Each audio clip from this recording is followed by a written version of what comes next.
Hello everyone, my name's John, a retired cook from the northeast of England in the UK, and welcome to my latest video recipe. And in this one I'll be attempting a traditional Cornish pasty recipe. And to make it as authentic as I possibly can, I will be following the official council rules and specifications, especially on percentages and ingredients of a Cornish pasty. And the only thing I can't do anything about is to say it was made in Cornwall.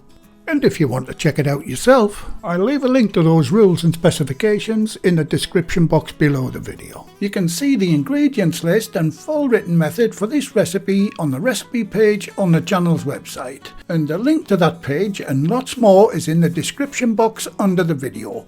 Just find and click on the word more, and that'll give you access to all the relative links for this video, including our website store products. Okay, let's get on with today's recipe. The first job is to make the pastry. For this recipe we need a good robust flour, and the best one to use is strong white bread flour. Next to go in is the salt, and roughly mix that in. For the fats in this recipe I'll be using a mixture of butter and lard, both diced, and if you can get it, use Cornish butter. This is the closest I could find where I live. Like I said, the other fat is lard, but a good solid vegetable fat can be used too. Now get those into the flour and start rubbing it in with your fingers. I would normally use a food processor for making this pastry, but not everyone has one of those, so we're going to do it all by hand. Keep rubbing until all the fats have combined with the flour and resembles fine breadcrumbs. In real time, this took about 5 minutes to do. When it's ready, it should crumble apart again after being squeezed. Time to add the water. To get this absolutely correct, weigh your water, guys, and use grams. Don't rely on measuring jugs being accurate. They very seldom are. Now, using an ordinary dinner knife, cut it all together. At first it will seem too dry, but don't add more water. It will come together if your measurements are right. When you get to this point, use your bowl scraper to fold it like so. In the specs it states you can use short crust like ours, or rough puff or puff pastry. Tip it out onto your bench, dust it with a little flour and start hand kneading it like you would with a bread dough. You normally wouldn't overwork pastry dough this much, but we want this pastry to be on the tough side. That's why bread flour was used at the start. After 2 or 3 minutes kneading, form the dough into a flat circle. Get it on the scales and equally divide it into 4 pieces. And if your measurements were correct at the beginning, these are the figures that you should be coming up with. Yours won't be exactly the same, but they should be in the same ballpark.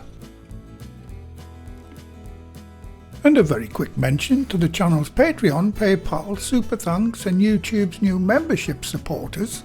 I'll do the name splash and shout out a little later in the video. Form each piece into a ball, then to a little disc. Get them wrapped in cling film, biodegradable in my case.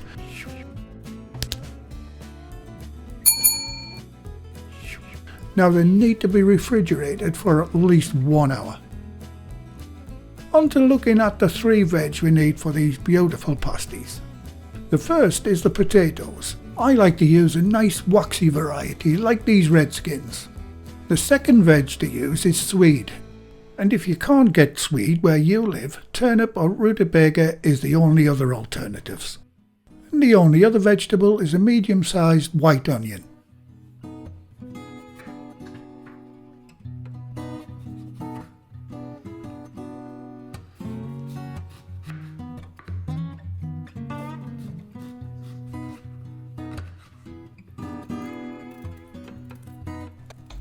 Peel and dice or slice the swede into small pieces, approximately 1 centimetre square, until you have 150 grams, that's 5.5 ounces. Any larger than that, they will take longer to cook. Exactly the same deal for the potatoes. Peel and dice until you have 300 grams or 11 ounces. And for the onion, you'll only need about half of a medium-sized onion, approximately 100 grams, that's 3.5 ounces, when diced small. The seasoning to be used in these pasties is simply salt and white pepper, but leave that to the very last minute, because the salt will immediately start drawing out the water from the vegetables. So I'll season just before we start putting these together. The meat used in these pasties is normally skirt beef, diced.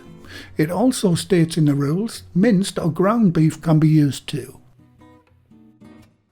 Time to roll out the pastry for these gorgeous pasties. Start by dusting your bench with flour. For rolling the pastry out, I'll be using our very own adjustable stainless steel rolling pin, and these are available on the website. These fantastic rolling pins with different size spaces take all of the guesswork out of rolling your pastry out evenly and to the exact thickness that you require. And for this recipe, I'll be using the 3mm or 1/8 pastry spacer. Now get your pastry from the fridge one at a time and roll them out into an 8 or 9-inch circle. Keep turning, flipping and dusting the pastry as you go, and that should keep it reasonably round. Try to keep them as round as possible. If it does go a bit wonky, you can pull this back into shape by hand. The pastry is very robust. I'll just check them with the rule. Anywhere from 8 to 9 inches will be perfect. And now just do the same for the other 3. Once they're all rolled, get them back into the fridge until needed. Right, now that everything's prepared, I can season the veg, starting with a half teaspoon of salt. And don't forget to chuck in the onions, like I nearly did. Now for the traditional white pepper, and I like lots of white pepper in mine. Now give that a good mix. You'll also need a large baking tray lined with parchment paper. And these top quality baking sheets that will last you a lifetime are in the shop now. See the link below. Before going any further, preheat your oven to 170 degrees Celsius, that's 340 Fahrenheit, or gas mark 3. For the egg wash, just crack an egg into a container and whisk it until it's loose and runny. If you can't have or just don't like eggs, you can brush your pastry with milk or melted butter. Right, almost there. Get one of your circles out of the fridge, spoon a quarter of the veg onto the pastry. Keep it to one side of the pastry as shown. An optional step is to place 4 or 5 small cubes of butter on the veg. And now you can place a quarter of your meat on top of the veg. And just as a reminder, minced or ground beef is permitted too. And once again, place 4 or 5 small cubes of butter on the meat. The idea of placing the meat on top is as the meat cooks, it releases its juices, and mixed with the melted butter, it permeates down through the vegetables, giving the veg an amazing extra flavour. Right, once it's all nice and tidy, brush egg wash all around the edge of the pastry. Pull the pastry over the filling, expelling any air pockets as you go. Manipulate it so the edges all line up and press them together. Crimping the pastry together does take a little practice, and to be honest, I'm no expert at this. I'll let you watch how I do it, but there are loads of other videos out there that teach you how to do this much better than I can. I know it's difficult to see, but I basically place my right thumb down and pull the pastry over the end of the thumb with my left hand. Just have a go, I'm sure you'll manage it. Crimping is comparatively easy compared to trying to film it. There you go, that's one done and on the tray. And there's the other 3 to join it. Now give them all a good coat of the egg wash.